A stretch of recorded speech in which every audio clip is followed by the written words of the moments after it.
निरंजन कुमार फिर उपस्थित हुआ हूँ आज संख्या पद्धति का चौथा दिन लेकर के। आज मैं आप लोगों के सामने संख्या पद्धति से संबंधित जितने भी महत्वपूर्ण संख्याएं हैं उन सब के बारे में मैं आप लोगों को जानकारी देना चाहता हूँ। तो मैं आप सबसे यह कहना चाहता हूँ कि सबसे पहले अगर आप लोग नए हैं मेरे चैनल पर तो मेरा channel Gurukul number 1 math study centre में आप सभी का हार्दिक स्वागत है। आप लोग सबसे पहले मेरे चैनल को लाइक कीजिए, सब्सक्राइब कीजिए और दोस्तों तक शेयर जरूर कीजिए। चलिए ज़्यादा देर न करते हुए आज हम लोग बात करते हैं कि विभिन्न प्रकार की संख्याओं को हम लोग कैसे समझ सकते हैं। तो आइए विस्तार से हम लोग जानें कि विभिन्न प्रकार के संख्याएं। विभिन्न प्रकार की संख्याओं को आसानी से समझना। जैसा कि हम जानते हैं कि बहुत सारी संख्याएं हैं जिसकी समझ हमको होनी बहुत जरूरी है कि ताकि हम लोग उसका कंसेप्ट के आधार पर आगे काम कर सके। तो सबसे पहले हम जानते हैं प्राकृतिक संख्या, जिसको बोलते हैं इंग्लिश में हम लोग नेचुरल नंबर।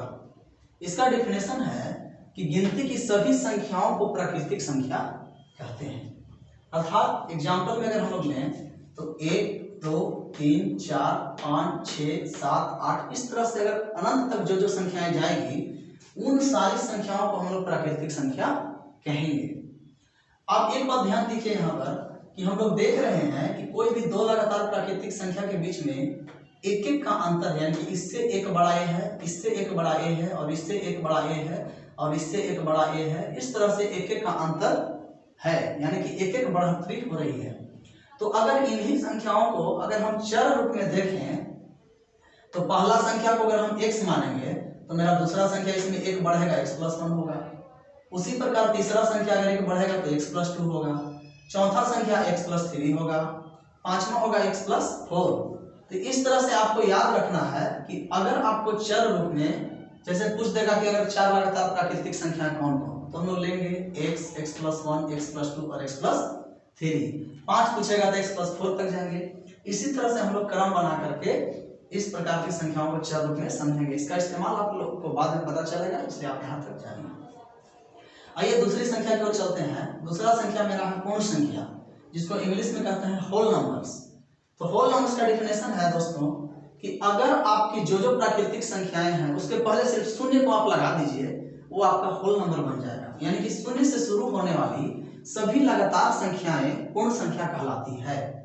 जैसे आप कह दीजिए इसको कि 0, 1, 2, 3, 4, 5, 6 इस तरह से अनंत तक, यानी कि शून्य से शुरू होने वाली सारी संख्याएं आपका पूर्ण संख्याएं कहलाएगी। आप देख रहे हैं कि यहाँ शून्य है, शून्य के बाद सारा प्राकृतिक संख्या शुरू हुआ है, यानी कि पूर्ण संख्या का निर्माण बना है। तो इस तरह से आप पूर्ण संख्या को समझ गए होंगे। और आपका तीसरा संख्या है वो आप आइए हम लोग समझते हैं, इसको हम लोग सम संख्या, जिसको इंग्लिश में कहते हैं हम लोग इवन नंबर्स। तो इसका डेफिनेशन है कि वैसी सभी संख्याएं जो 2 से पूर्णतः विभक्त हो सम संख्या कहलाती है।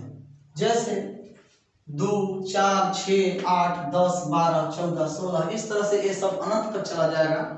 तो इन सारी संख्याओं का पैटर्न है कि ये सम संख्या कहलाएगी। और आप देखिए कि सम संख्या में भी अगर हम देखते हैं तो दो लगातार पद के बीच में 2 का डिफरेंस जा रहा है, यानी कि 2 से बड़ा 2 है, अगला 4 है। फिर इसमें अगर 2 जोड़ते हैं तो 6 मिलता है, फिर 2 जोड़ते हैं तो 8 मिल रहा है, फिर 2 जोड़ेंगे तो 10 मिलेगा और फिर 2 जोड़ेंगे तो 12 मिलेगा। इस तरह से 2 का बढ़ोतरी होते जाएगा और आपका सम संख्या का निर्माण हो जाएगा। तो अगर इसको भी हम अगर समझना चाहें कि अगर चर के रूप में अगर इसको मैं x मान लेते हैं तो अगला संख्या क्या हो जाएगा, इससे 2 ज्यादा हो जाएगा, यानी कि x+2। फिर अगला हो जाएगा 2 ज्यादा x+4, फिर अगला ज्यादा हो जाएगा x+6, इस तरह से x+8 डॉट डॉट डॉट, इस तरह से आप बहुत सारी संख्याएं बना सकते हैं। तो अगर आपको कभी भी पूछ दे कि 4 लगातार सम संख्या, 5 लगातार सम संख्या को चर रूप में कैसे लिखेंगे, तो आप लोग इसी को मान करके लिखिएगा। इसका इस्तेमाल आप लोगों को बाद में पड़ेगा, यानी x, x+2, x+4, x+6 और x+8। तो इस तरह से आप लगातार सम संख्याएं चर रूप में बना सकते हैं। मैंने लिख में दिया है चर रूप में। और उसी प्रकार आइए अगला संख्या हम लोग समझते हैं विषम संख्या, जिसको इंग्लिश में कहते हैं ऑड नंबर्स। वैसी सभी संख्याएं जो 2 से पूर्णतः विभक्त नहीं हो विषम संख्या कहलाती है। यानी कि उन संख्याओं में अगर हम 2 से भाग दें तो मेरा पूरा नहीं कटेगा, वो सब विषम संख्या कहलाएगा। जैसे विषम संख्या 1, 3, 5, 7, 9, 11, 13 डॉट डॉट टू अनंत तक जाएगी। यहाँ भी हम अगर देखते हैं कि 2 लगातार पद जो विषम संख्या है उसमें 1 में 2 बढ़ रहा है तो 3 आया है, 3 में 2 बढ़ रहा है तो 5 आया है, 5 में 2 बढ़ रहा है तो 7 आया है, और 7 में 2 बढ़ रहा है तो 9 आया है, 9 में 2 बढ़ रहा है तो 11। इसी तरह से क्रम से इसका पैटर्न भी बनेगा। तो इस तरह से हम देख क्या रहे हैं कि अगर दो संख्याएं हैं विषम संख्या तो उसके बीच में दो का अंतर है, और अगर इसको भी अगर हम चर रूप में मानना चाहेंगे तो पहला संख्या को अगर x मानेंगे तो दूसरा निश्चित है कि इसमें 2 बढ़ेगा तो x + 2, x + 4, फिर x + 6, फिर x + 8, इसी तरह से क्रम से बनेगा। यानी कि आप लगातार विषम संख्या को चर रूप में इस तरह से लिख सकते हैं, x, x + 2, x + 4, x + 6, x + 8, इस तरह से क्रम आपका बनेगा। और ये इसका भी इस्तेमाल आपको आगे आने वाले बहुत सारे प्रश्न में आपको पड़ेगा। तो आइए अगला चलते हैं हम लोग अगली संख्या की ओर। तो देखिए क्या है अगला संख्या। तो आइए हम लोग अगला संख्या की ओर समझते हैं। इससे पहले मैंने आपको बताया और अब हम आप लोग को बताने जा रहे हैं कि यौगिक संख्या या भाज्य संख्या किसको कहते हैं। तो इसके बारे में हम लोग जान लेते हैं कि वैसी सभी संख्याएं जो कम से कम 3 संख्याओं से कटे, या हम यह भी कह सकते हैं कि जिस संख्या का कम से कम 3 गुणनखंड हो वह यौगिक संख्या या भाज्य संख्या कहलाता है। जैसे 6 का मैंने देखा कि यह 1 2 3 6 4 से कट रहा है, कम से कम 3 को कटना चाहिए, अधिक से अधिक कई से कटे कोई दिक्कत नहीं है। तो इसका गुणनखंड हो गया 1 2 3 6, इससे ही कटेगा। उसी प्रकार 8 हमारा 1 2 4 और 8 से कटेगा। उसी प्रकार 9 1 3 9 से कटेगा। उसी प्रकार 10 1 2 5 और 10 से कटेगा। इस तरह से आप बहुत सारा संख्या है जो आप ले सकते हैं यौगिक संख्या के उदाहरण के रूप में, बशर्ते कि आपको बस ध्यान रखना है कि उसका 3 गुणनखंड कम से कम हो या 3 संख्या से कम अवश्य कटे। तो इस तरह से मैंने आपको बता दिया है कि इसका गुणनखंड सब है और ये संख्याएं हैं। तो उम्मीद करते हैं कि आप लोग यौगिक संख्या भाज्य संख्या भी अच्छे से समझ गए होंगे। अब आइए हम लोग अगला संख्या चलते हैं, अभाज्य संख्या या ऋण संख्या, जिसको हम लोग कहते हैं प्राइम नंबर्स भी इंग्लिश में।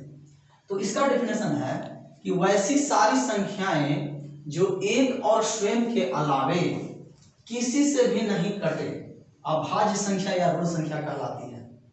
यानी कि अगर इसका एग्जाम्पल हम लोग देखते हैं कि वैसा सारा संख्या आप लेना है कि जो एक ही और स्वयं के अलावा ही कटे और किसी से ना कटे। जैसे 2 3 5 7 11 13 17 19 23, इस तरह से बहुत सारी संख्याएं अनंत तक जा सकती है। ये सारी संख्याएं आपका अभाज्य संख्या या ऋण संख्या कहलाती है। इसके बारे में हम लोग एक अलग क्लास में बहुत अच्छी तरह से पढ़ेंगे। अभाज्य संख्या से संबंधित जो प्रश्न आपको परीक्षा में आता है, इसके बारे में हम लोग अगला एक वीडियो हम बनाएंगे, उसमें आप लोगों को बताएंगे कि अभाज्य संख्या के बारे में डिटेल में। चलिए अगला समझते हैं हम लोग एक सहअभाज्य संख्या क्या है, जिसको हम लोग कहते हैं को प्राइम नंबर। तो इसका डेफिनेशन है कि जिन दो संख्याओं का मसा एक हो तो वे सारी संख्याएं सहअभाज्य संख्या कहलाती है। जैसे अगर 2 और 3 लेते हैं तो 2 3 का मसा 1 होता है, 4 और 5 लेते हैं तो इसका भी मसा 1 होता है, 5 और 7 लेते हैं तो इसका भी मसा 1 होता है, 4 और 9 लेते हैं तो इसका भी मसा 1 होता है। इस तरह से आप बहुत सारा जोड़ा निकाल सकते हैं सहअभाज्य संख्या का, कि जिसका मसा 1 हो, यहाँ मसा जिसका 1 हो, वे सारी की सारी संख्याएं सहअभाज्य संख्या कहलाती है। तो आइए हम लोग आगे चलते हैं कि और संख्या क्या है उसके बारे में हम लोग जानते हैं। तो आइए हम लोग अगला संख्या को समझते हैं, जिसका नाम है 8वां नंबर पूर्णांक संख्या, इंटीजर नंबर्स। यह 2 प्रकार का होता है। पहला हम लोग इसको कहेंगे ऋणात्मक पूर्णांक और दूसरा कहेंगे धनात्मक पूर्णांक। अर्थात कह सकते हैं कि वे सारी संख्याएं जिसमें ऋणात्मक और धनात्मक सब हो, वे सब संख्या आपको पूर्णांक संख्या कहलाएगी। तो आइए हम लोग समझते हैं कि ऋणात्मक पूर्णांक और धनात्मक पूर्णांक क्या है। तो मैंने यहाँ देखिए लिख दिया है 0। 0 से इधर हम लोग जैसे जैसे बढ़ेंगे 0 + 1 + 2 + 3 + 4 + 5 + 6, ये आपका अनंत तक जाएगा। और इधर में अगर आते हैं तो 0 - 1 - 2 - 3 - 4 - 5 - 6, इस तरह से ∞ तक जाएगा। तो ये सब हो गया ऋणात्मक पूर्णांक और इधर हो गया आपका धनात्मक पूर्णांक। तो धनात्मक पूर्णांक में हम लोग देख रहे हैं कि 2 लगातार संख्या के बीच में 1 का बढ़ोतरी हो रहा है, अर्थात प्राकृतिक संख्या वाला कंडीशन को यह पालन कर रहा है। तो इधर के रूप में अगर हम लिखेंगे, अगर चर रूप में इसको लिखना चाहेंगे तो अगर इसको x मानेंगे तो ये आपका x + 1, फिर x+2, फिर x+3, x+4, x+5, इस तरह से आपको होगा। और सेम उसी प्रकार अगर इधर की ओर हम बढ़ेंगे नेगेटिव की ओर, तो आप देखिए इसमें -1 कमा तो -1 आया, 0 में -1 कमा दिए तो -1 आया, माइनस में -1 कमा दिए तो -2 आया, और फिर यहाँ पर इसमें यहाँ पर 1 कम गया तो आपको -3 आया, फिर -3 में 1 कम गया तो -4 आया, और -4 में 1 कम गया तो -5। इस तरह से एक एक इधर कमाते जाएंगे तो हमको ऋणात्मक पूर्णांक मिलते जाएगा। तो अगर इसको हम पहला को अगर x मान लेंगे चर रूप में, तो इसका मतलब कि अगला आपको ऋणात्मक पूर्णांक क्या होना चाहिए, x-1, फिर x-2, उसके बाद x-3, फिर इससे कमेगा तो x-4, फिर x-5। तो इस तरह से आपको याद रखना है कि अगर लगातार धनात्मक पूर्णांक कहेगा तो उसको हम मानेंगे x, x+1, x+2, x+3, x+4, इस तरह से अनंत तक जाएगा चर रूप में। अगर उसी प्रकार चर रूप में अगर लगातार ऋणात्मक पूर्णांक लेना हो तो इसको हम लोग कहेंगे कि मेरा पहला ऋणात्मक पूर्णांक हम x लेंगे, फिर x-1, फिर x-2, x-3, x-4, इस तरह से अनंत तक जाएगा। तो इस तरह से उम्मीद करते हैं कि आपको पूर्णांक संख्या अच्छी तरह से समझ में आया होगा। तो आइए हम लोग अगली संख्या की ओर चलते हैं। तो देखिए अगला संख्या के रूप में हम लोग चलते हैं वास्तविक संख्या, इंग्लिश में हम लोग इसको बोलते हैं रियल नंबर। तो रियल नंबर को हम लोग दो पार्ट में पढ़ेंगे, बांट कर पढ़ेंगे। एक है परिमेय संख्या और एक है आपका अपरिमेय संख्या। परिमेय संख्या यानी कि रेशनल नंबर। इसका डेफिनेशन अगर हम लोग जाने तो हम लोग कह सकते हैं कि वैसी संख्याएं जो a बटा b के रूप में हो, जहां b का मान 0 नहीं हो और a और b दोनों पूर्णांक हो, तो वो सारा कंडीशन को पालन करने वाला सब संख्या आपका परिमेय संख्या कहलाएगा। जैसे 1/2, 3/5, 6/7, -8/7, -6/5, इस तरह से अनंत तक। यहाँ देखिए 1 और 2 a बटा b के रूप में है, b आपका 0 नहीं है और 1 और 2 दोनों पूर्णांक है। उसी तरह से यानी कह सकते हैं कि इसमें सारा पूर्णांक नेगेटिव पॉजिटिव सब इसमें आ जाएगा परिमेय संख्या में। इसमें आपका कोई भी प्राकृतिक संख्या भी आ जाएगा, इसमें आपका कोई भी पूर्ण संख्या भी शामिल हो जाएगा, तो सारा चीज इसमें आपको आ जाएगा। इस तरह का जो पैटर्न को फॉलो करेगा ये सब आपको परिमेय संख्या कहलाएगा। और अगला हम लोग इसी को देखते हैं अपरिमेय संख्या, जिसको हम लोग इरेशनल नंबर कहते हैं। तो इसका डेफिनेशन है कि वैसी संख्याएं जो a बटा b के रूप में नहीं हो लेकिन b is not equal to 0 हो और a और b दोनों पूर्णांक हो। तो इसका जो पैटर्न बनता है इस प्रकार के एग्जांपल का, जैसे हम लोग √2 कहेंगे तो √2 का मान निकालिएगा तो 1.414 समथिंग करके इस तरह से आता है। √3 का मान 1.732 इस तरह से करके आता है। तो इस तरह से जितना भी रूट वाला संख्या जो जिसका पूरा पूरा वर्ग नहीं निकलता हो, इस प्रकार का जितना भी उदाहरण आपको रहेगा वो सब आपको अपरिमेय संख्या के रूप में आएगा। तो अर्थात हम कह सकते हैं कि वास्तविक संख्या में परिमेय और अपरिमेय दोनों होना चाहिए। तो इसका एग्जांपल हम लोग दे सकते हैं 2 + √3, जिसमें एक परिमेय और एक अपरिमेय भी है। 3 - √5, एक परिमेय और एक अपरिमेय। 4 √3, 4 है परिमेय और √3 अपरिमेय। 5 √7, इस तरह से बहुत सारी संख्याएं अनंत के रूप में उदाहरण ले सकते हैं। तो ये है आपका वास्तविक संख्या, जिसको मैंने दो पार्ट में समझा, परिमेय संख्या और अपरिमेय संख्या के रूप में। तो यहाँ तक हम उम्मीद करते हैं सभी लोगों से कि आप सभी को यह बहुत अच्छी तरह से समझ में आ गया होगा कि वास्तविक संख्या क्या है, परिमेय संख्या क्या है, अपरिमेय संख्या क्या है। या अभी तक मैंने जितना आपको बताया सब आप लोगों को अच्छी तरह से समझ में आ गया होगा। तो उम्मीद करते हैं कि आज का ये वीडियो आप लोगों को बहुत पसंद आया होगा।